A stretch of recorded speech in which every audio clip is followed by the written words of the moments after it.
Tere tulemast kuulama Stebi podcasti Samm-sammult heaoluni. Kui sind huvitab tervis, heaolu, sport ja kõik selle maailmaga seonduv, siis oled kuulamas õiget linti.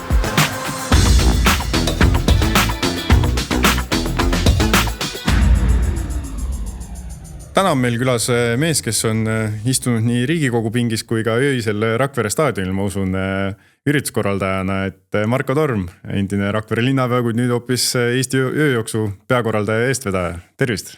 Ott, tervitust ja head kuulajad ka, puhas rõõm. Nagu ma ütlesin, mees, kes on olnud väga erinevatel positsioonidel ja nüüd on lõpuks jõudnud ööjooksu korraldajaks, peakorraldajaks. Alustame kohe asjast, et Eesti ööjooks paljudele jooksjatel kindlasti tuttav.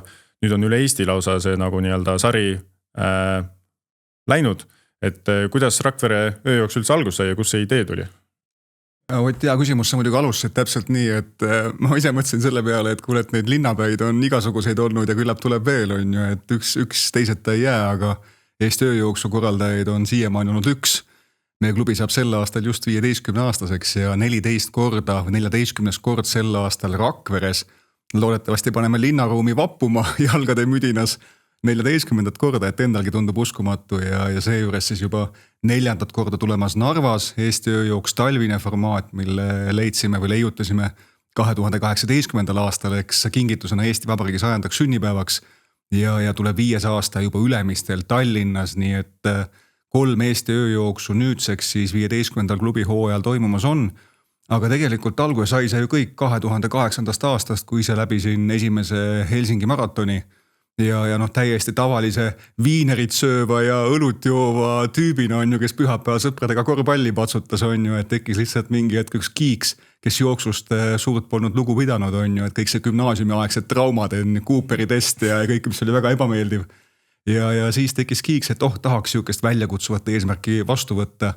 Ja tuli raskelt, aga tuli ära ja järgmine aasta 2009 veel Stockholmis maraton ja nähes siis tõesti seal finišijoonel seda kaaslõpetajate siukest tõelist siirast rõõmu nendes nägudes ja vaadates ümber ringi, et seal oli erinevas kehakaalus inimesi, erinevast soost, erinevast vanuselisest jaotusest, et kõik see nii-öelda maratoni või see eduelamus, mis sa finišijoonel saad, see ühendas neid inimesi.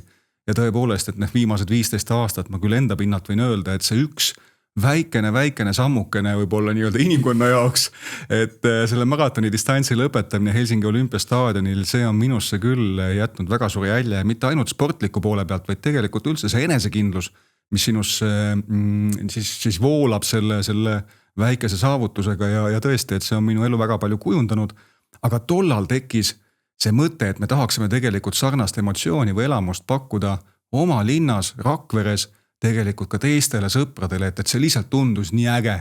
Ja pane tähele aastat numbrite mäng on ju 2008 Helsingi, 2009 Stockholm ja me võtsime plaani, et me ei kiirusta.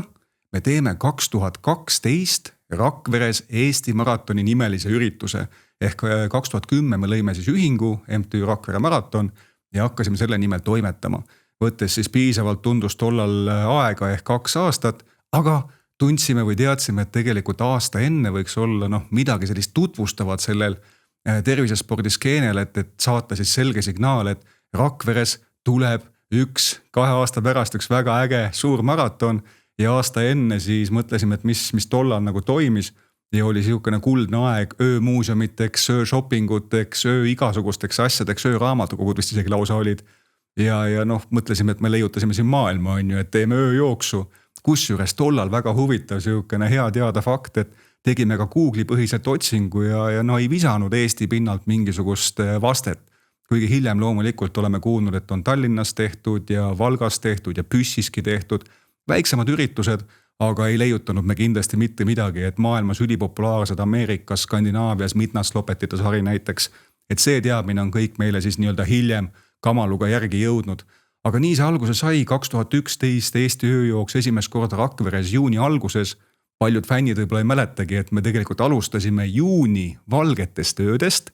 Esimesed 3 aastat ja kasvasime sealt siis esimene aasta 2200 võistlejat, osalejat, teine aasta 6300 ja juba 3. aastal üle 8000 inimese enam kui 20 riigist Rakvere linnas. kus tollel ajal elas siis circa 15 000 elanikku, eks. Et niimoodi see kiire kasv alguse sai ja 3. aastal siis, kui need 8000 numbrid kukkusid, tollased Rakvere linnajuhid palusid või tegid ettepaneku, et kuulge, et siin linnapäevade raames uputate linna ära lihtsalt, et midagi muud enam ei mahu, et äkki valite mingisuguse muu aja. Ja siis oli see kõva otsustuskoht, et kas nädal aega hiljem, varem, aga tuli Mati Lilleallik tollal hästi vastu ja me vahetasime Narva energiajooksuga siis kohad ära, nemad toimusid tollal veel augustis. Aga meie võtsime selle augusti augu ja läksimegi siukse pimedusse, õhtusesse hämarusse, kus siis kogu see leegimöll ja ilutulestikud tollal tulid paremini esile ja mis läks ööjooksu formaadiga tegelikult paremini kokku. Ja Narva energiajooks jäi siis juuni algusesse, nii et siin kiitus, tunnustus, tervitused Matile ka. Sa ütlesid, et esimesel võistlus oli üle 2000 osaleja. Kui raske sellist jooksukogonda enda taha saada on, et ma saan aru, et tegid 2 aastat küll tööd selle jaoks, aga üritus pole varem olnudki, et tavaliselt alustatakse ilmselgelt väikselt, aga te võtsite kohe suurelt ette, et kuidas nii? Eks see oli ka, ma ei tea, kas nii tohib otse eetris öelda, aga oli ropp aeg muidugi on ju, et kui sa teed selliseid asju põhitöö kõrvalt ja nõudiku põhitöö kõrvalt, siis see kindlasti jätab jälje, et kõik tegijad, ettevõtjad, ettevõtlikud inimesed, kes on oma projekte vedanud ja kes südamega teinud, teavad, millest ma räägin, et see tuleb alati millegi arvelt. Pere, isiklike harrastuste, tervise ja mille iganes, aga kuna see janu ja teha tahtmine ja soov tõestada, et Rakveres on võimalik, sest enamus ütlesid selle peale, et mis sa jamad, mis 1000 inimesed Rakvere linna jooksuüritusel, et see ei ole võimalik. See on kõik klišee, on ju, et enamus suurte sündmuste korraldajad on sellega kokku puutunud. Et see tahtmine tõestada oli niivõrd suur, et sai kõvasti tööd tehtud. Ma arvan, et me tabasime siiski ka mingit õiget ajahetke, ehk see jooksubuum tollal 2010-2011 vaikselt rullus ja me suutsime käivitada kohalikku kogukonda, et paljud kohalikud ettevõtjad, kes paid õla alla, tulid kaasa. Me ise hakkasime vedama piirkondliku liikumissarja, kust inimesed võib-olla natukene rohkem kuulsid ka sellest, et mis see kuidas. Ja tuleb tunnistada, et see esimene aasta, eks see võistluspäeva või sündmuse päeva elluviimine ja lõpule veeretamine, et see oli juba põhimõtteliselt aurude peal, et see oli see koera sabast ülesaamine oli ikkagi, et läks väga vaevaliselt ja ma ise tagasi vaates paljude meeskonnaliikmetega oleme ka arutanud, et eks sai need ämbreid ikka kolistatud ka päris korralikult, et sattus tollal 2011 juuni teine nädalavahetus olema üli kuum, nii et veel õhtul pealt 9 oli 30 kraadi ja ei osanud kuidagi välja rehkendada, et vaatasime, lugesime küll, et kui palju need topse võiks kuluda seal teeninduspunktis, aga et inimesed lihtsalt 4 kaupa haaravad ja kastavad ennast selle veega, et oligi mingi hetk, oli esimeses joogivõtupunktis vesi läbi ja selliseid asju ikka tuli ette. Aga kokkuvõtvalt siiski võib öelda, et inimestele piisavalt see asi meeldis, et Eesti maraton kahjuks ilmavalgust ei näinudki ja me jätkasime Eesti ööjooksu nimelise sündmusega, nii et võeti hästi vastu ja ka järgmine aasta tegelikult 2000 pealt 6300 inimese peale, aga see oli väga korralik hüpe tegelikult. Muidugi. Ööjooks on selles suhtes huvitav formaat, et üks asi on, see toimub tõesti öösel, aga mingil hetkel te muutsite selle selliseks showks omamoodi, et see ei ole huvitav ainult jooksjale, vaid tegelikult pealtvaatajale kaasasite erinevaid nii-öelda trikke ja nippe, et seda huvitavamaks muuta, et kus see idee tuli ja mis need kõige võib-olla meeldejäävamad show lahendused on olnud? Ja sul on õige tähelepanek, et eks seda kindlasti on kujundanud ka meie enda meeskonna ja eestvedajate võib-olla siukene sättumus, kas on õige öelda, et me ei ole tegelikult tulnud, me ei pea ennast sportlasteks, et me ei ole tulnud trennist, kus me oleme nii-öelda higiveri pisarad kogu aeg nagu mölland kerge jõustiku teinud. Me oleme valdavalt aktiivsed inimesed, kes mängib palli, kes liigub, käime küll aeg-ajalt võib-olla tõesti poolikuid tegemas, maratonidel osalemas, aga see on nagu üks osa meie sellest nii-öelda liikumiskavast. Ja me oleme tahtnud luua eeskätt just sellist erilist elamust, mis ühtlasi on olnud meie kodulinnas, aga siis nii-öelda lisaks on see eriline elamus sattunud olema tervisespordisündmus, et me ei ole läinud jooksu tegema ja siis mõelnud, kuidas ta jooksu teha ägemaks, vaid tegelikult me oleme tahtnud kodulinnas pakkuda elamust Rakveres ja siis, kuna meile endale tervisesport meeldib, siis me oleme tahtnud just seeläbi nii-öelda läheneda selle asjale. Ehk põhimotivatsioon läbi nende aastate on olnud ikkagi see, et tuua ka mitte sportlikku inimest liikuma spordivõistlusele, kui nii võib öelda tinglikult, aga me ei räägi võistlusest, eks me räägime liikumisüritusest, et kuidas nendel inimestel ka nagu minul gümnaasiumi ajast veel on mingisugune nii-öelda barjäär, on ju Cooperi test tuleb meelde, vastikus, tüüpiline mingisugune nõme asi, et kuidas seda pinget maha võtta ja näidata, et tegelikult see 5 kilomeetri läbimine on jõukohane kõigile ja kui sa teed seda heas mõttes massis, seltskonnas, õlg-õla kõrval, nüüdseks tänapäeval ka ühte värvimere, see on ju, kuidas suss liigub seal mööda linnaruumi, kõik meil on ju ühtsed särgid, eks. Et siis see element oleks niivõrd suur, et iga inimene, kes lõpetab, ütleb, et see 5 kilomeetrit tundus nagu 1,5 üksi metsarajal, eks. Et see läheb kiiresti ja mis siis aitab nii-öelda seda elamust tekitada ja seda distantsi kiiremalt lõpule veeretada, on loomulikult see elamus seal raja ääres. Ehk rada ise peab olema elamuslik, me ei juhi kunagi mitte kedagi kuhugile maanteele, ka mitte metsa, vaid ööjooks on puhas linnaruumiline üritus, mis muudabki selle atraktiivseks teistmoodi.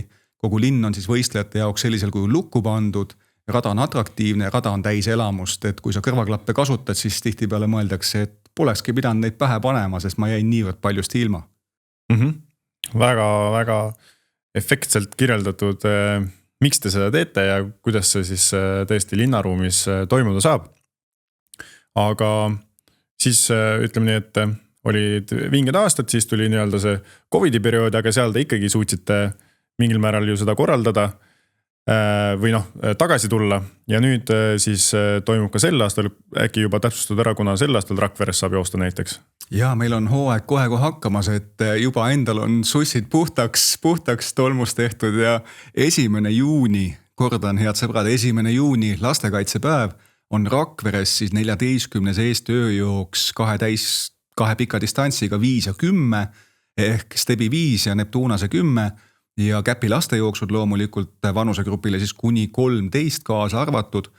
Kõik ühe õhtu jooksul ja kõva mürgli panevad ka ansambel või popduo õed, saarlased, Kristel ja Tuuli enne starti vahetult panevad selle kätemere seal möllama ja huilgama ja paljudele juba talvise ööjooksu, Rakvere talvise ööjooksu päevilt tuntav sporditänav, nii et kohe põhimõtteliselt kesklinnas epitsentris Rakvere spordikeskuse veerel ja 5 kilomeetrine ring siis sel aastal kõiki Rakveres ootamas on. Täiesti uus rada, mulle endal hullult meeldib. Siuksed kõlakojad korterelamute vahelt, kes on Lääne-Virumaalt rakverlased, Lembitu tänav, Seminari, Kungla, kõik klassikalised tänavanimed Eesti linnadest, nii et saab väga palju möllu olema ja kokku 24 elamuspunkti 5 kilomeetrisel ringil, 24 elamuspunkti, kastmisautodest lõpetades siis tantsijate, ergutajate, DJ-d, orkestritega ja mida kõike veel, et see oleks elamus eeskätt. Ja täpsustades ka seda, et mitte asi ei toimu nüüd südaööl, vaid tegelikult need ju on väga mõistlikul ajal. Et täiesti lastejooksud 7:30 ja täiskasvanutele anname siis lähte kell 10. Nii et kell 10 veel siukene hakkab kergelt hämarduma, aga kõik lõpetajad finišeeruvad juba pimedas, nii et saavad siukse hea elamuse kätte ja kuna meie, mis siin salata tõesti, üle 60% meie tarbijatest, osalejatest, fännidest on Harjumaalt, siis võiks öelda küll, et kõik jõuavad enam-vähem kella 9 veel ka Tallinnasse koju tagasi. Pärnusse natuke läheb kauem aega, aga neid võistlejaid ja osalejaid ja nautijaid on meil tõesti üle Eesti, nii et ootame ka sel aastal umbes 3000 inimest Rakveresse lustima. Väga vinge. Rääkisid ka juba esimeste aastate prohmakatest justkui, aga et ehk on sul jagada siin niimoodi poolsalaja, et suurimaid prohmakaid või suurimat prohmakat, mis on juhtunud, aga reaalselt välja ei paistnud, et on leitud lahendus või asi jäigi nagu tegelikult, et ei olnudki probleem nii suur. Küsid siuksi usalduslikkust nõudvaid asju, aga olgu, et ainult sulle, Ott, ma räägin, et nii, et keegi teine ei kuule.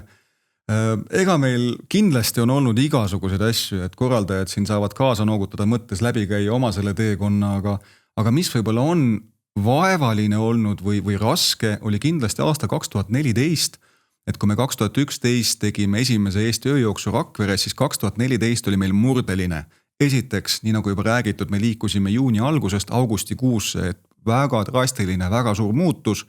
Nüüd tagantjärgi muidugi tunnistame, et oli õige tolle hetke kohta, kus oli ainult üks Eesti ööjooks, aga lisaks sellele me tegime tollel aastal ka väga suure muudatuse, ehk me tõime sisse minu teada tollal Eestis või isegi Baltikumis ainulaadse nõude selle kohta, et osaleja pidi startima meie väljastatavas särgis. Nii et sa läksidki starti ja sa nägid nagu lastekodulaps on ju vanasti öeldi välja, on ju, et kõik olid ühtemoodi riides. Ja see tekitas küll väga palju algselt negatiivset vastukaja, et praktiliselt iga korraldaja, keda ma teadsin, tundsin, et see teil küll ei õnnestu. Et aga see ma kuidagi nagu ei parasta ega ei meenuta seda halvasti, et see on täitsa arusaadav, et ega harjumused, hoiakud ongi väga vaevalised muutuma.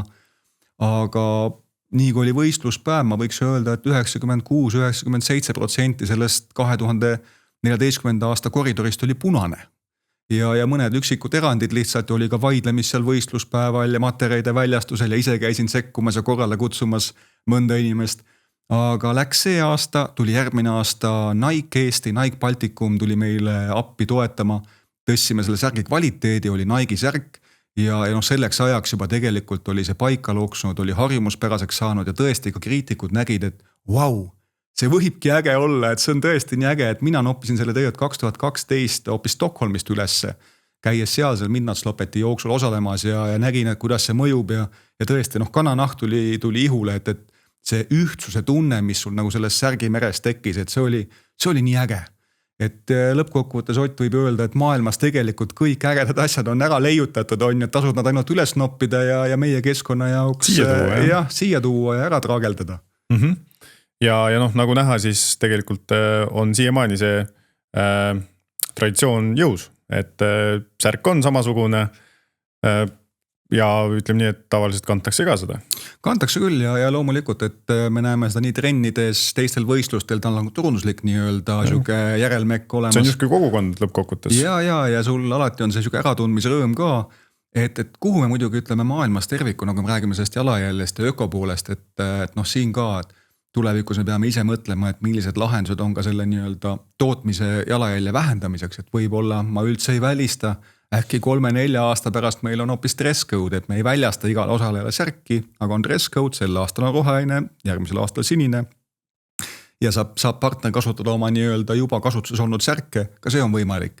Et me ei tea, kuhu me läheme, aga oma seda jalajälje asja me tegelikult iga aasta väga kriitiliselt vaatame ja püüame siis seal toimetada nii hästi kui võimalik. Ja kui sa juba mainid tulevikku, siis mis sa arvad, kus ööjooks 5 aasta pärast võiks olla? Ja küsimus, meil on ju endalegi tundub uskumatu, ega siis aastal 2010 toimetama asudes me ei mõelnud, et me räägime sinuga siin stuudios on ju aastal 2000, mis meil praegu on, 24. Ja 15 aastat on läinud nagu linnutiivul, aga kui me muidugi oma sündmusi kujundame, planeerime, et tuleb tunnistada küll, et näiteks Ülemistele laienedes Tallinnasse, nüüd tuleb 5 Ülemiste ööjooks ja see Tallinnasse laienemine oli meil plaanis tööd juba mitu aastat varem, nii-öelda oma strateegia dokumentides kirjas, käisime, otsisime seda kohta, sisuliselt ma olen terve Tallinna läbi sõitnud, läbi jalutanud kõik need asumid, kõik need linnakeskkonnad, linnaosad, enne kui leidsime Ülemiste City, mis meile väga hästi lõpuks sobis, oli parim, aga ka Ülemiste Citysse tulles me oleme juba toimetanud kõik need 5-6 aastat selle teadmisega, et mingi hetk tuleb Rail Baltic. Et ikka, et kui sa seda perspektiivi nagu hoomad on ju, et 5, 6, 7 aastat, 10 aastat ette, et ma ikkagi visualiseerin kogu aeg peas, et me jookseme kunagi Rail Balticu terminalist läbi sealt alt, et sealt läheb rada. Et selline on see perspektiiv, aga loomulikult, et ajad on heitlikud, ajad on muutlikud, tulevad covidid, pandeemiad, sõda käib Euroopas. Et palju asju võib muutuda, aga need erinevad lahendused, erinevad nii-öelda liinid kogu aeg peas nagu liiguvad on ju, aga sa pead plaane kohandama. Ja sa mainisid ka tegelikult, et teil on see, oled Ülemistet maininud, Rakveret on ka Narva talv, et kuidas siuke idee tuli, et õue mine sa tea, mis pakasega, mine sa tea, mis konditsioonis minna jooksma? Ja ei väga õige, et ööjooksu tegelikult ma ütleks 2 isegi siukest põhimomentumit, millest me ise lisaks sellele, et ta üldistavalt peaks pakkuma elamust, tooma inimesi liikumise juurde, aga 2 momentumit, mida ta peaks pakkuma. Üks on siis erinevad huvitavad, tihtipeale ka võib-olla kättesaamatud linnakeskkonnad, kus me iga päev ei käi või ei ole harjunud üritusi nautima. Ja teine asi on siis see rajalt saadav elamus. Ja kui sa neid 2 asja kõrvutad, siis 2018 me talve eri lõime Eesti 100. sünnipäevaks, osutus ülipopulaarseks 3200 võistlejat, osalejat järgmine aasta 2900 inimest. Ja siis tuli COVID vahele ehk piirangud olid sellised, mis ei võimaldatud sündmust õues tollel hetkel nende inimeste arvuga läbi viia. Toimus sündmus virtuaalselt 2020 ja see pani meid taaskord mõtlema, et okei, et kui meie üks eesmärk on pakkuda uusi linnakeskkondi ja uusi elamusi, siis talvega me olime selle saavutanud, aeg oli teistsugune, ürituse iseloom muutus, aga meil olid 2 sündmust Rakveres. Mis oli meie jaoks korraldajatena ülimugav, sest see on meie kodulinn, aga midagi jäi nagu puudu. Ja siis vaatasime ringi, Tallinn juba oli nii-öelda paistmas vaikselt, oli plaanis ja mõtlesime, et miks mitte, et Ida-Virumaa, et mina ise olen tegelikult Kohtla-Järve poiss, ma olen sealt poolt pärit ja siuke väike missioonikas ka seal juures, et natukene viime nii-öelda rohkem Eestit sinna Ida-Virumaale ja Narva tundus väga äge, kõnetav, sobilik koht, kus siiski paljud harjumaalased, kes on meie põhitarbijad, igapäevaselt ei jõua ja mõjus natukene võib-olla nii-öelda heidutavalt ka on ju, et natuke nagu siukene ärev, et ei tea, talvine aeg ja Narva jooksma ja võtsime selle riski, Integratsiooni Sihtasutus on see, kes meid seal kõvasti toetab, ka Narva linn ja oleme seal ka siukse mõnusa jooksukodu endale leidnud, nii et nüüd on talvine Eesti ööjooks Narvas toimunud juba 3. korda ja tuleb 4. korda 7. detsembril, 7. detsember, ööjooks.ee, eestimaraton.ee on kõik juhendid juba üleval, nii et tšekake head sõbrad. Minge vaadake eelmiste aastate galeriisid ka, et täiesti. Ei ole kõik külili ja libedusest katki kukkunud, vaid tegelikult on rõõmsad näod seal. Rääkisid küll Rakverest, alustasite, põhjus on olemas, kodulinn, lihtne korraldada, oma kogukond juba tegelikult toetab. Aga mis see tendents on, et praegu kui inimene juba osaleb ühel jooksu üritusel, ütleme ükskõik milline ööjooks on, et kas ta on siis püsiv käija või kui raske on hoida seda jooksuhuvilist iga aasta, et ta tuleks tagasi? On ikka raske, mis siin salata, ega siis see, et mis meid alguses tegelikult kandnud on, et võib-olla väga häid sündmusi tervisespordis on ju tegelikult iga nurgatagune täis. Ma julgeks väita, et Eesti keskmine korraldaja on väga kõrgel tasemel, kuigi Eesti keskmine osaleja on ka väga nõudlik. Et kui sa käid kuskil New Yorgis või Miamis või ma ei tea, minu pärast Sri Lankal või kus igana osalemas Reykjavikis, siis sa tegelikult näed päris palju siuksi logisevaid asju ka suurtelt rahvusvahelistel maratonitelt, et mõtled 2 käega hoiad peas kinni, et kuidas see võimalik on. Aga seal nagu antakse andeks, sest see bränd on kõva, linn on suur ja juba ainuksi sinna peale saamine tihtipeale on ju läbi loosiratta on suur nii-öelda lotovõit. Aga meil ikkagi tihtipeale me näpuga oleme osavad näitama eestlastena igasugusele väikesele siuksele nüansile. See käib asja juurde, see meil on kuidagi DNA-s. Aga see teeb ka paremaks vahepeal. Ja see teeb paremaks, hoiab nii-öelda kikivarvukil ka. Aga kindel see, et kui inimene on ikkagi korra selle emotsiooni kätte saanud ja hea emotsiooni, siis seda vaud sarnast tal tekitada iga aasta korraldaja poolt on aina keerulisem. Et peaks kogu aeg nagu ootus kasvab, et peaks olema veel ägedam, et seda ma juba olen näinud, see juba oli, et tore küll, eks. Ma toon näite ikka, et see on nagu minna Tallinna lauluväljakule, kui sa näed esimest korda tõeliselt suurt kontserti ja produktsiooni, kus on suured LED-ekraanid ja me oleme sinu Kott, sa oled noorem mees on ju, et kunagi mina noorena nägin Michael Jacksoni kontserdit on ju, et sealt tulid kõik need igast rollingud ja Tiina Turnerid ja kõik need muud peale on ju Bon Jovideni välja, mis siin metallikateni. Aga oled ühte näinud, siis esimene nagu vapustab, et see on nii teistmoodi. Järgmised on, tore, oli hea.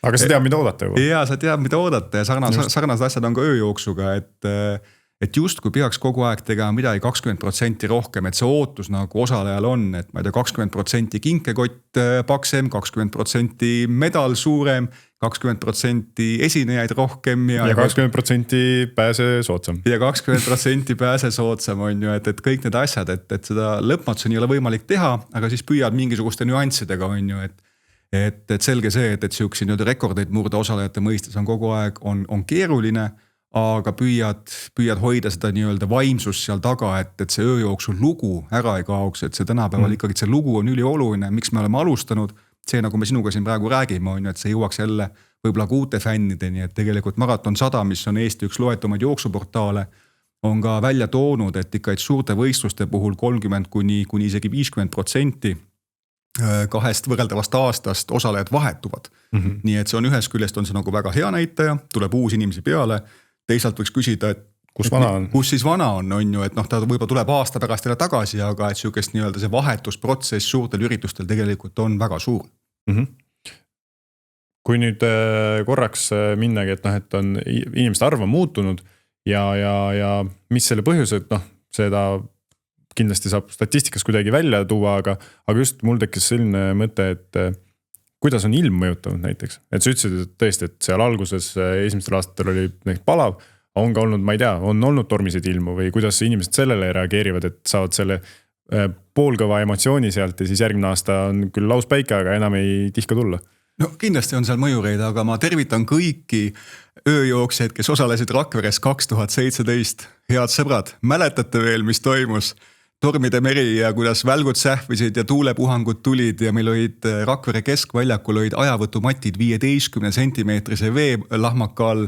Kogu keskväljakul lõi pimedaks elekter välja ja no see oli raju, et ma olen ikkagi pärast tagantjärgi mõelnud, et ükskõik kus meie osaleja tollane nüüd oma elu jooksul veel võistleb ja seal tibatab vihma või on tuuline ja keegi ütleb, et oi paha ilm, et siis kindlasti on üks ööjookse, kes ütleb referentsina, et kuule, oleks sa 2017 olnud Rakveres, siis sa teaksid, mis on paha ilm. Et vot see oli keeruline olukord kindlasti. Aga noh, suures piires, mida me näeme, et tegelikult mida pikemad on distantsid, mida korraldaja pakub, tehes siis maratoni, poolmaratoni, seda rohkem muidugi on see ilmarisk maandatud seeläbi, et osaleja paneb ennast varakult kirja, et ta valmistub igasugusteks ilmastikutingimusteks. Küll aga, kui sa teed lühemaid distantse, mis on ka meie tegelikult üks profiile ja üks kompetentse, et ikkagi 5 kilomeetrit, 3, 4, 10, et siis see on midagi sellist, mis seda riski selle võrra suurendab, sest peale võid tulla võistlusele või sündmusele ju tegelikult päev enne, et sa ei pea nagu väga pikalt ette valmistama. Kui sa oled liikuv inimene, harjunud osa võtma, siis otsustad päev enne, vaatad ilma pealt tõesti, et muude kohustuste ilma pealt ja seal on see risk täiesti olemas. Et kui sa teed pikemalt pikemaid distantse, siis see risk on selle võrra väiksem. Aga me ütleme, et me rock'n'rollime ühtemoodi nii vihmas kui tuules, tormis, lumega ja päikeselõõsk, et noh, selle võrra on jälle päikese halvav mõju on vähendatud, sest me õhtul stardime niivõrd hilja on ju, aga jah, kindlasti see vihm ja külm ja see võib Eestimaa suvel küll jätta ihusse sihukese mällu mingisuguse templi. Positiivselt vaadates korraldajal on uus elamuspunkt. Täitsa tasuta, et kui sa räägid äikesest ja kõigist muust, et mine sa tea, äkki keegi võtab selle positiivse just sealt kaasa. Täpselt. Aga üleüldiselt, et Eestis on nüüd popimaks läinud võib-olla jooksupundid, jooksuklubid, inimesed, kes tegelikult tahavad tegeleda, neid on nagu rohkem ja tegelevad intensiivsemalt võib-olla isegi, et see on siuke tõusutrendi värk. Kuidas teie koostööd teete või kas teete, et kas teil on, rääkisid küll Narvas on teil nagu linn taga ja kõik muu, aga kas teil on ka siuke, ma ei tea, oma jooksukogukond, mis on läbi aasta kokku käiv? Meie ise tegelikult sellist jooksuklubilist eestvedamist ei harrasta, küll aga ikkagi jooksuklubisid, kõik, kes Kergejõustikuliidus on klubina kirjas, neid on seal kokku, võin puusalt tulistada ikka 100 kanti või natukene vähem, et neid me kõiki hooaja alguses ka kõnetame, nende poole pöördume, teeme neile kutse, eraldi pakkumise ja oleme seda ka sellel hooajal juba teinud, nii et oleme ise ootusärevad.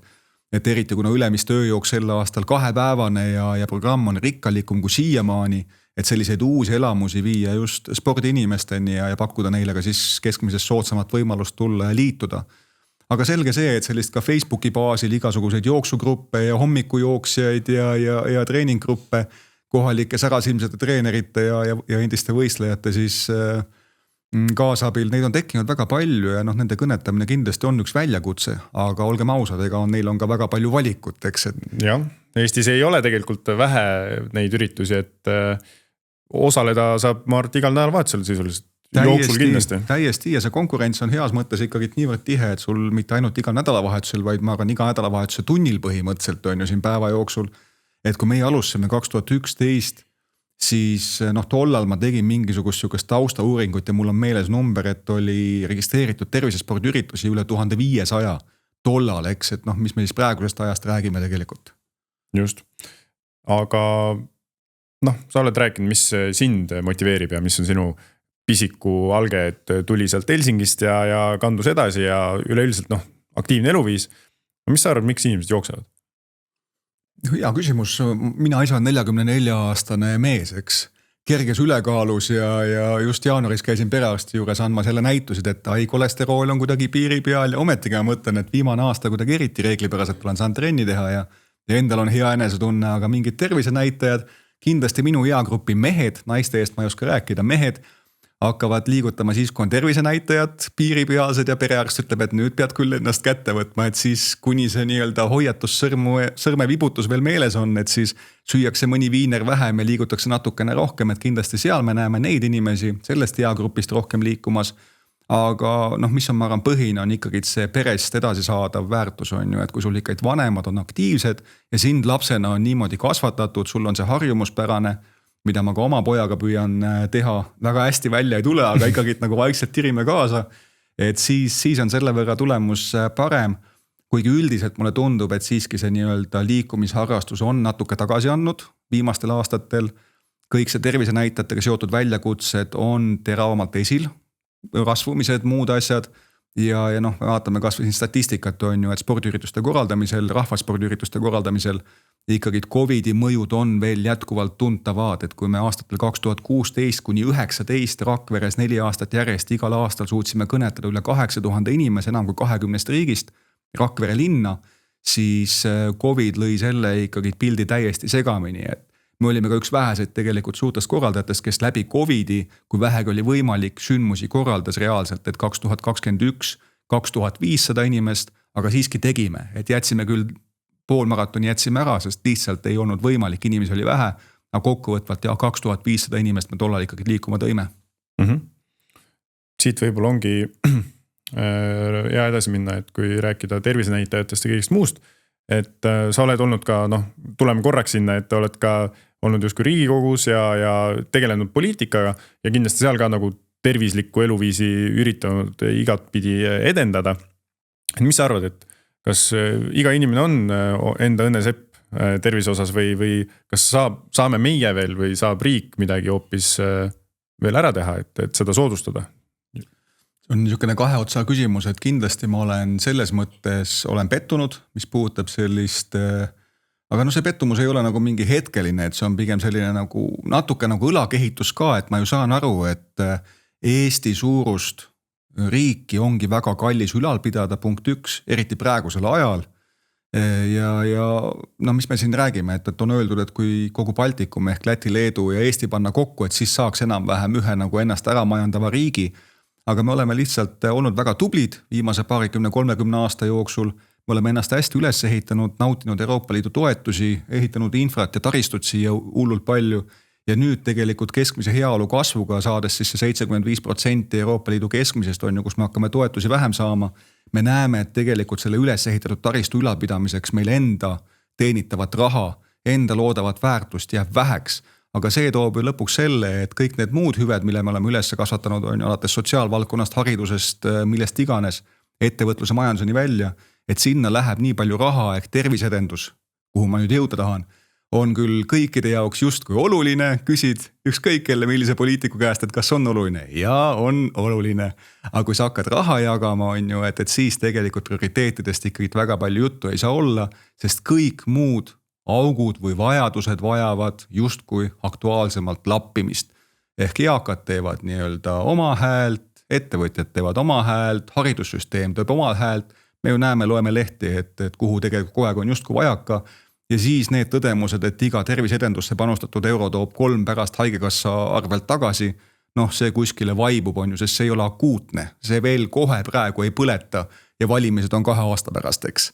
Et kahjuks on see, et mida mina ise olen kogenud näinud, see oli küll üks suur pettumus, et ma mõttekaaslasi Riigikogu tasandil väga palju ei leidnud, kuigi oli sporti ka aktiivseid inimesi, ehk tervikuna ikkagi need nii-öelda aktuaalsemad küsimused ja kõvemini karjujad reeglina ikkagi võidavad.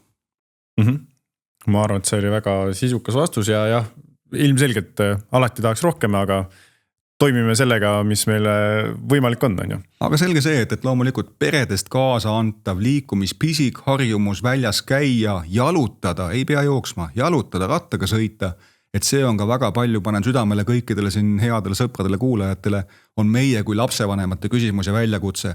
Ise kui meie seda emapiimaga ise ei ole sisse saanud, siis tegelikult meil on väga suur mõjur, et oma lapsi viia õue liikuma. Aga rääkides jooksmisest täpselt nendest muudest spordialadest ka, et oled ka nagu sellise asja juures nagu avaveeujumise ürituse juures, just kui korraldamine, kuidas siuke asi üldse tuleb sinu ampluaasse siis korraldada? Tegelikult ongi Ott niimoodi, et meil klubi on ju aastate jooksul kasvanud. Me teeme sel aastal 5 erinevas omavalitsuses teeme kokku 10 erinevat sündmust. 8 neist on klassikalised liikumisüritused, 2 on avavett.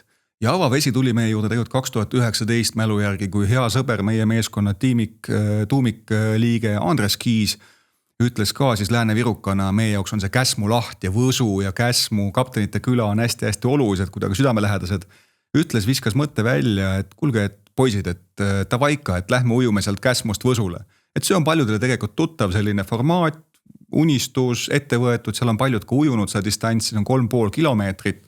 Ta on hästi niimoodi nii-öelda hoomatav ühest rannast teise ja aga meile, kes me olime võib-olla keskajal on ju ujunud siuke kilomeeter koolibasseinis, tundus see nagu palju võitu, samas ujumisoskus, füüsiline võimekus oli olemas, nii et me panimegi 5-6 pundi kokku sõpradest, paar kajakit kaasa elukaaslastest ja niimoodi me läksime, sattus väga kena ilm olema ja Võsul siis randa jõudes 3,5 kilomeetrit hiljem oli väga hea enesetunne, et tegelikult kõik need rajad ka meie teistel sündmustel on ju jooksusündmustel on tulnud väga orgaanilised, nad on millegipärast meid ka ei kõnetanud, et kas on siis Noblessneris, kus me ise oleme mitu aastat elanud ja liikunud ja on siis tekkinud tunne, et tahaks sinna midagi ehitada või on see Käsmu lahe ületamine. Ja kui sa koged seda eduelamust, millest me alustasime tegelikult Helsingi olümpiastaadionilt, siis sul tekib tunne, et sa tahad jagada, sa tahad pakkuda sarnast elamust, seda ägedat tunnet teistele ka. Ja me oleme ise, mina ise olen ju Võsukas on ju, et jagan oma elukohta Rakvere ja Võsu vahet, nii et kodukohas taaskord midagi ägedat, lahedat teha, ise kui see natukene on endale võib-olla siuke tundmatu, et ka selle tegelikult avaveeujumise võistluse korraldamise idee, et me tegudeni ikkagi jõudsime alles siis, kui meil tekkis selge arusaam, kuidas me saame seda teha enam-vähem turvaliselt. Ehk meie klubi võttis suhteliselt suure investeeringu ette ja me soetasime endale kõikidele võistlejatele kaasa antava siis isikliku poi, mis pannakse piha külge, mis liigub sinuga kaasa, mis võimaldab siis terviserikke korral sinna klammerduda ja vile on seal küljes ja kõik muud asjad, rääkimata siis loomulikult päästevõimekusega merealustest, mis seal juures on. Nii et need sammud pidid kõik tehtud saama enne, kui me saime öelda, et kuulge, et nüüd pakume küll üht ägedat elamust ja mitte jooksurajal, vaid hoopis lahe peal. Just. Enne kui tahtsingi juba ohutusest rääkima hakata, et ma arvan, et see on ka hea üleskutse, et tegelikult avaveeujumine ei ole nii hirmus, kui see on täpselt sellise võistluse raames ja nii kui oskused ja tahtmine on olemas, siis miks mitte proovida? Täiesti, et soovitan kas minna vaadata Sportlandi valikust või on ka meil teisi häid partnereid, kus seda inventari saab soetada, nii et ikkagi poi kaasa ja ükskõik, kas sa oled võistlusel või ise trenni tehes, et alati kaasa, sest avavesi ei ole naljaasi, aga ei ole ka midagi sellist, mida kartma peaks, et kui sa ise oled mõtled turvalisuse peale ja planeerid oma asju hästi. Aga äkki siis lähemegi viimase ploki juurde, et sul on nüüd 15 aastat sisuliselt kogemust korraldamise juures, et äkki teistelegi jagada sellist, et äkki võtad lühidalt kokku esimese asjana ürituse korraldaja päevakava. Milline see välja näeb? Kas see algab 4 hommikul ja lõpeb järgmise 24 tunni pärast 4 hommikul või milline see sinu jaoks on? See on huvitav küsimus. Me oleme tõesti 15 aastat korraldusajalugu peakorraldajana. Eks ma enne olen seotud ka erinevate ettevõtmistega, aga tõesti oma klubi poolt 15 aastat.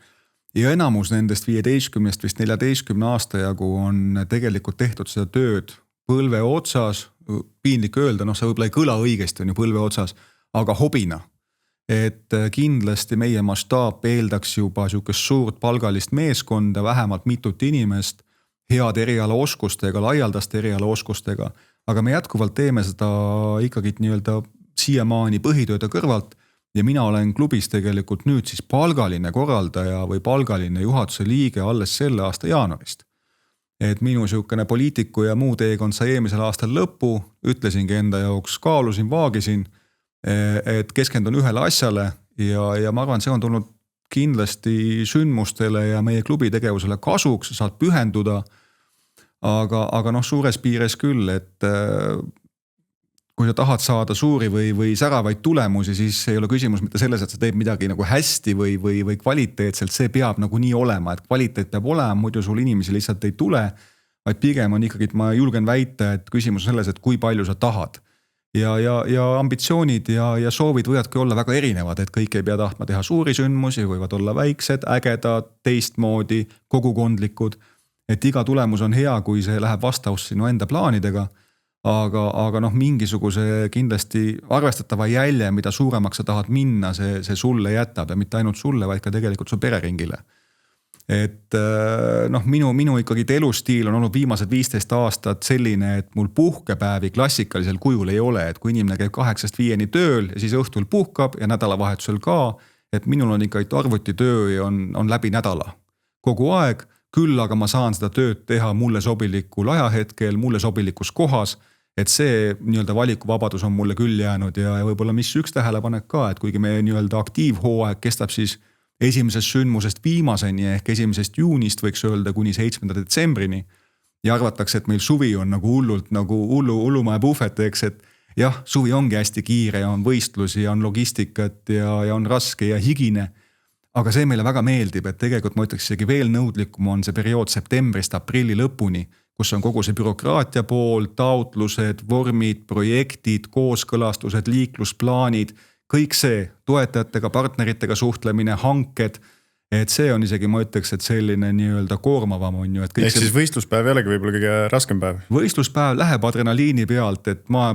ei söögi tegelikult pikkade päevade jooksul, et läheb adreka pealt ja sihukene mõnusa tuhinaga ja mis meil on muidugi suurepärane on see, et me oleme suutnud koondada väga laheda sõpruskonna, kellega koos me neid asju teeme ja kes tulevad oma igapäeva rutiinist, oma tegemiste juurest välja, tahavad saada sellist nii-öelda hands-on on ju, tassida piirdeid, panna, komplekteerida lippe, riputada medaleid kaela, anda joogitopsist vett ja kõike seda, mida võib-olla kas siis, ma ei tea, politseijuht või arst või kooliõpetaja või meditsiiniõde või juuksur või käsitööõpetaja oma igapäevatööst teha ei saa. Et see on see, mis meid liidab ja me tõesti oma meeskond oleme aastate jooksul kujundanud selliselt, et me ei ole kedagi valinud eriala oskuste tõttu, vaid just isikuomaduste tõttu. Et kui ta meeskonda on sobitunud, siis kõik muu õpetame juurde ja see on meid hästi toitnud. Kiire ei või jaa küsimus. Kas praeguste teadmiste ja kogemuste juures keeraksid aja tagasi ja alustaksid samamoodi uuesti nullist? Võtsin lonksu vett praegu. Hea, et sain enne alla neelatada, et ma olen tegelikult väga rahul sellega, mida elu on pakkunud ja on pakkunud üldiselt teha väga huvitavaid erinevaid ägedaid asju. Et juhtida linna, juhtida maakonda, töötada Riigikogus põhiseaduskomisjonis, korraldada võistlusi, näha inimeste säravaid silmi. Elu on olnud väga äge tüübi jaoks, kes tuleb Kohtla-Järvelt 32. kvartalist Hruštšovkast, kus oli enam-vähem 30 ruutu vist 2 toas kokku, eks. Ma ei kahetse mitte midagi, et on olnud kindlasti väga raskeid perioode, on olnud hullumaja tempot aastaid, aga ma ei kahetse mitte midagi, et ma olen kohtunud, näinud nii palju ägedad inimesi, nii palju lahedaid toetajaid, koostööpartnereid, et see, mida elu on pakkunud, ma poleks võib-olla 15-20 aastat tagasi kindlasti arvanud, et me oleme sellises ajahetkes ja taga on siis selline juba elukool. Veel üks küsimus siin kolleegidelt, et milliseid asju Eestis ürituse korraldajad veel ei tee, kuid mis võiks kindlasti tulevikus spordiüritustel nähtavad olla? Kas on midagi? Kas väljaspoolt, nagu sa ütlesid, et leiutada raske, aga võib-olla sa juba näed välismaa trendidest, mis meil võib varsti popiks minna? Okei, popinduse kohta ei oska võib-olla nii palju öelda, et räägitakse, et kohe peaks minema pargijooksud ja trailrunnid nagu aktiivseks ja populaarseks, nagu Ameerika maal ja Inglismaal näiteks on just pargijooksud hästi populaarsed. Aga neid aegu nagu oodatakse jätkuvalt on ju, et meil on siin ka toredaid pargijooksu korraldajaid Eestis olemas, tean, tunnen ja müts maha nende ees, aga lõpuks taandub ikka vist selle peale, et meil see võimalike tarbijate ring on väike veel, et kui me ikkagi üldise liikumisharrastuse levitamisega ei tegele ja seda nii-öelda järelkasvu rohkem peale ei kasvata, ega siis need sündmused ka väga palju popimaks muutuda ei saa, on vähemalt keeruline. Et aga mis on siuke läbimärksõna on ikkagi koostöö. Et mina tooks siinkohal küll Mati Lillealliku ja tema meeskonna tooks esile, kes on nüüd vist juba äkki 12-13 aastat korraldanud linnajooksude sarja, kuhu kuulub ka Rakvere ööjooks sel aastal Maardu City Run, ka meie valikust uus sündmus. Tere tulemast vaatama, sõbrad kuulajad, ööjooks.ee, teeme väikese reklaami ka, Maardu City Run. aga noh, tema on olnud vist üks jooksu vähemalt skeenel üks selline kõige suurem loomulikult korraldaja, kes pole kunagi kätt ette pannud, pole kunagi nagu vaadanud viltu uutele tulijatele, et pigem vastupidi, et ütleb, et kasutage meie võimalusi, on tulnud appi, on meie meeskonda hästi usaldanud. Et see tegelikult, kui me alustasime, see ei olnud tavapärane, ega me sihukest suhtumist igal pool ei kohanud. Nii et tõesti shout out to Mati Lilleallik ja see on aegade jooksul läinud paremaks, aga seda koostööd võiks veel tõhusamalt teha kindlasti, et siit võidavad kõik, keegi ei kaota mitte midagi. Jah, ja nüüd on klassikalised küsimused võib-olla vaikselt otsa saamas, aga lähme sinu juurde korra kui persooni juurde tagasi. Et küsin su käest mõned lihtsamad küsimused, sina lihtsalt vasta otse ja nii lühidalt kui võimalik. Kas on jah ja ei vastus või? Ei ole, natuke peab mõtlema ka, aga esimene küsimus on võib-olla selline hästi filosoofiline, aga kui nii-öelda 1-2 lausega sinu jaoks kokku võtta, siis mis on sinu jaoks heaolu? Ma arvan see, kui sul on füüsiline pool ja vaimne on hästi tasakaalus, et ma tunnen praegu, kordan ennast 44-aastase mehena, et ma olen nüüd täpselt aasta jagu olen tegelikult tegelenud ainult ühe ettevõtmisega ehk siis meie klubi tegemiste, kus on küll väga palju tööd, aga ta on nagu väga üheplaanine, üks sektor, üks valdkond, eks. Ja tunnen küll, et praegu tagasi vaadates, et kuidas need viimased 14 aastat on möödunud, et see on hoomamatu ausalt öeldes, et kui sa oled seal mullis sees, siis sa ei saa niivõrd aru, eks. Et pigem on nagu sellest mullist välja tulla ja lahti lasta on raske, on ju, et see pidevalt nagu sees mingisugune asi tiksub, et mootor vajab nagu kiiremat käiku. Et see vaimne ja füüsiline tasakaal, et see on ülioluline ja loomulikult see tasakaal tööelu ja pereelu vahel, et seda ma tunnetan ka. Et kellel vähegi on võimalik tänapäeval ka, et mis COVIDiga on tulnud vähemalt positiivselt, on see kaugtöö võimalus ja see paindlikkus töösuhetes ka tööandjate poolelt. Et kasutage neid võimalusi, elu on meil ainult üks, mina julgen öelda, ma olen juba peaaegu vana mees, elu läheb hästi kiiresti, alles ma olin 20 ja mõtlesin, et näed, et 30 on palju. Elu läheb hästi kiiresti ja noh tõesti see vana klišee on ju, et me elame mitte selleks, et töötada, vaid käime tööle ja teeme töid selleks, et elada ja no eriti hea on, kui me saame teha tööd, mis meile endale meeldib.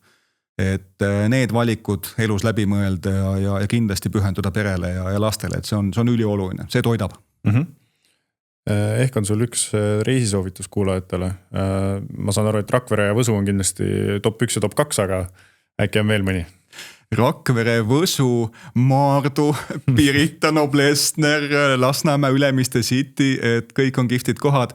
Aga jah, et ütleme viimased 15 aastat, mis on ka meie pere puhul on see, et kõik meie perepuhkused on olnud seotud ikkagi spordivõistlustega, et ühte või teist moodi oleme käinud siis õppimas, osalemas, kogemusi ammutamas. Et noh, tänapäeval inimesed reisivad ja ma vaatan, et ka tihtipeale minnakse spordivõistlustele siin, võetakse Ryanairiga mingi odavlennu pilet ja Euroopas on maratone siin läbi talve, eks, et palju mugavam, kui see meil lumes sumbata. Aga mis kindlasti jättis viimasest aastast võib-olla hea mulje jälle taaskord käisin üle pikkade aastate Reykjavik, et kus tegelikult eluolu on päris kallis, aga lennupileti võib saada odavalt. Nii et head sõbrad, Reykjavikis on seal 20. augusti kanti, on tegelikult iga-aastane suur pidustus Reykjaviki kunstide öö, kus on siis 2 päeva vältel suured lavad, tasuta kontserdid ja Reykjavikis ka suur maraton koos poolmaratoni ja 10 kilomeetri distantsiga. Nii et see on midagi sellist, mida täitsa kaaluda ja panna Google'isse vaadata, nii et eelmine aasta me tegime lühikese distantsi 10 kilomeetrit abikaasaga. Väga meeldis, et kunagi, kui meil veel poja oli väike aastat 12 tagasi, tegime ka poolmaratoni, oli väga tuuline, aga see on niisugune hea mõnus reisielamus, mis jäi hästi meelde, kuigi on kallis riik. Arvestage sellega. Ehk on sul kas raamatu, podcasti, filmisoovitus sellist mingist meediumist midagi, mis on sind kas kõnetanud või tahaksid jagada? Mina olen hästi aktiivne ühiskonnateemaliste podcastide kuulaja, et alustan kohe esmaspäeval, võtan sealt Kukust, on olukorrast ajakirjanduses ja jõuan neljapäeva Kirillitsas Eestini välja, reede tuleb peale, kohe on poliitikakuru ja noh, laupäev on keskpäevatund, pühapäev on Samost ja Huko Aaspõllu ja nii nad lähevad. Aga mida ma olen ka avastanud, see on nüüd täitsa siuke nagu naljakas asi, et ma abikaasale eile ütlesin, et eile saunas kuulasin salajutte on Kristiina Pärtelpoeg ja Mallukas, et vahel ütleme 44-aastasel mehel, kes selle eluga enam kokku ei puutu, on päris huvitav ja naljakas ka sellist asja vahel ühiskonnateemaliste podcastide vahele kuulata, nii et head kuulamist ja nautige ja muidugi minu abikaasa jälle kuulab Elisa raamatut, nii et leiab sealt igasuguseid pärleid, et. No võt, väga lai amploa, aga tulebki vist natukene mõistusele puhkust kanda niimoodi erinevate teemadega. Äkki oskad soovitada üht aktiivset liikumisvõimalust või spordiala, mis siis teeme nii, et ei ole jooksmine? Hea küsimus, mulle hullult muidugi meeldib korvpall, aga viimased paar aastat olen ikkagi sellest juba eemal olnud, et tundsin, et keha hakkab lihtsalt lagunema, et mõistus veel ütles, et karga ja hüppa ja ründe lauda, aga keha andis märku igalt poolt, et enam ei ole nagu see ja olen pidanud vigastuste tõttu selle asja nüüd tõesti varna riputama. Aga mulle kindlasti pallimängud ja ma saan aru, et padel on läinud vist hästi populaarseks, pole ise proovinud, aga miks mitte, et võib-olla mingi hetk tõesti ja mulle endale hullult meeldib tegelikult ka rannavolle, et mitte 4-4 sõpruskondadega või 5-5 või isegi mitte 3-3, mulle meeldib klassika 2-2, nii et higi voolab, et siis on alati hea tunne, kui ikka lõpuks ei jaksa, vaat see on äge. Jah, nõus, palav rannailm ja palju hüppamist. Nüüd ongi võib-olla eelviimane küsimus, et kas sul on äkki mõni järgmine tervislik samm või väljakutse, mis sa ette võtad, et nagu sa ütlesid, sa käid ka sporditurismi tegemas, et äkki sul on juba midagi plaanis? Mul on tegelikult tõesti, et ma hoian nüüd aastaid juba ennast niimoodi aastaringselt liikumises, et ma ikkagi valin ka talvisel hooajal mingisugused välisriikide poolmaratonid. Ja mul on endal, jällegi, mõtlesin, et ma seda kuskil ei räägi, et paar sõpra teab, aga see on see lihtsa maapoisi mingisugune väike kiiks, et ma olen mõelnud, et ma tahaks saada 100 poolmaratoni nagu kogutud. Et ma endamisi vaikselt seda nii-öelda arvestust nüüd pean ja hakkab 50 kukkuma, et selle nimel ma toimetan ja see on siukene, mida ma olen arvestanud, et enam vähem 10 aastat veel ta hoiab mingid reeglipäraselt liikumas, kui ma aastas selline 6, 7, 8 poolikut teen läbi aasta niimoodi ilusti planeerides. Et siis see motiveerib mind ka õhtul sörkima minema ja jõusaalis käima ja nii edasi, et kiirust mul ei ole, ma olen siuke turbodiisel, aga mõnusalt kulgen ja võin minna tänapäeval tõesti jõuluvorsti ja hapukapsa pealt rahulikult läbima ja ükskõik millises linnakeskkonnas. Jaa, väga huvitav, sest Roman Fosti just on öelnud, et temal on täpselt 100 maratoni. No tõesti, oi, kui äge. Et teil on sarnased eesmärgid, aga lihtsalt pool või mitte, ütleme nii, et maraton on, kui sõnas on juba maraton, siis see ei ole igaühele kättesaadav ja selle jaoks tuleb ikkagi vaeva näha. Aga võtame viimase küsimuse, et äkki sul on päevas üks asi või rutiin, mida sa teed, mis hoiab sind värskena? Et kas on ükskõik kui väike või suur see ka ei ole? Või üks asi, mida sa kindlasti teed? Kohviaparaat on see, mis hommikul ikka vurisema peab, see meie pere jura ja vahel on küll tunne, et kui mingi periood tuleb ette, kus teed seda decaffi on ju, et siis midagi on puudu. Midagi on puudu, aga on ka päris hea tegelikult vahel ilma kohvit olla, kuigi eks see harjumus on jäänud kontoritöötajana ikkagi väga naha vahele, et joon isegi liiga palju. Aga ma saan aru, et see ei ole ka nagu tervisele mingi suur nagu halb või risk, nii et kohvijooja olen ma küll, jah. Nii et diiselmootor käib kohviga ja 6-8 poolmaratonil. ja et ma head sõbrad soovin teile kõike paremat, aitäh Otile siit usutlemast ja ikka liigume, võtame lapsed kaasa, teeme suvesündmustest ükskõik millise korraldaja puhul toreda perepäeva ja uskuge mind, et sellest kõigest jääb väga hea siduv elamus kogu perele. Just, minge vaadake siis ööjookse, avavee ujumisi ja ma arvangi, et ütle veel see koduleht üle. Meil on 2 domeeni, mõlemad viivad ühte kohta, üks on ööjooks.ee, täitsa täppitähtedega ööjooks.ee ja teine on eestimaraton.ee, leiate 10 eripalgelist sündmust 1. juunist kuni 7. detsembrini kogu Põhjaranniku ulatuses, nii et tulge lustima, saate hea elamuse. Ja kuigi Eesti maraton võistlusena ei toimunud, siis domeenina endiselt toimib. Täiesti toimib. Super. Aitäh, minuga oli Marko Torm ja järgmise korrani.